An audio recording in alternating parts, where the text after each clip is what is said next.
السلام علیکم ورحمۃ اللہ وبرکاتہ۔ حضرت کعب بن مالک رضی اللہ تعالیٰ عنہ سے روایت ہے کہ نبی کریم صلی اللہ علیہ وسلم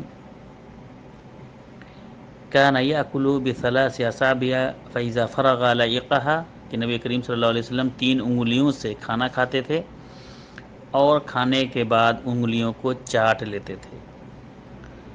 تو کھانے کے بعد انگلیوں کو چاٹنا نبی کریم صلی اللہ علیہ وسلم کی سنت ہے، جو آج کل بہت سے لوگ معیوب سمجھتے ہیں، اور بہت سے لوگوں کے اندر یہ بھی پھیلا ہوا ہے کہ انگلیوں کو چاٹنا، برتن کو چاٹنا یہ فقیری کی، غریبی کی علامت ہے، جس کی وجہ سے نہیں چاٹتے ہیں۔ بالکل ایسا نہیں ہے، اور نہ ایسا کرنا چاہیے۔ انگلیوں کو کھانے کے بعد چاٹنا چاہیے۔ اور دوسری حدیث میں ہے کہ نہیں معلوم تم کو کہ برکت اللہ رب العالمین نے کھانے کے کس دانے میں رکھی ہے۔ تو انگلیوں کو کاٹنا، برتن کو چاٹنا اور انگلیوں کو چاٹنا سنت ہے۔ السلام علیکم ورحمۃ اللہ وبرکاتہ۔ یہ حدیث صحیح مسلم کی ہے۔